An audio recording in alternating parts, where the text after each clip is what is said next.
Hello guys, তোমরা সবাই কেমন আছো? আশা করছি ভালো আছো। কালী মন্দিরে আমি যাচ্ছি আজকে। কালী মন্দিরে পুজো দিতে যাব।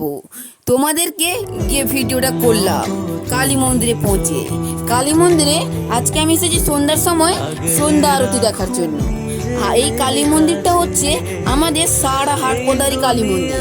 এই কালী মন্দির অনেক জাগ্রত। আমি যে তোমাদেরকে ব্রাহ্মণ মশাইকে দেখবো, এ ব্রাহ্মণ মশাই ঠাকুরের জন্য প্রদীপ সাজাচ্ছেন। এখনই আর শুরু হয়ে যাবে মায়ের সন্ধ্যা আরতি। মায়ের সন্ধ্যা আরতি এখানে জমজমাটভাবে হয়। এখানে ধূপ কাঁসর ঘণ্টা ঝালি বাজিয়ে সন্ধ্যার সময় মায়ের সন্ধ্যা আরতি করা হয়। আমাদেরকে যে মন্দিরটা দেখালাম এটা হচ্ছে দক্ষিণেশ্বর কালী, বা আপনারা বলতে পারেন কালীঘাটের কালী। এখানে সন্ধ্যার সময়ও মায়ের কাছে ভোগ লাগে। এখানে সুজি লাগে। সন্ধ্যার সময় যারা ফলমূল নিয়ে আসেন এখানে নিয়ে এলে লাগিয়ে দেওয়া হয়। ব্রাহ্মণ মশাই এভাবে সন্ধ্যাহারটা হয়। দেখো, আগে প্রদীপটাকে প্রতিষ্ঠা করে নেওয়া হলো। এইবারে মায়ের কাছে সন্ধ্যা আরতি করা হবে।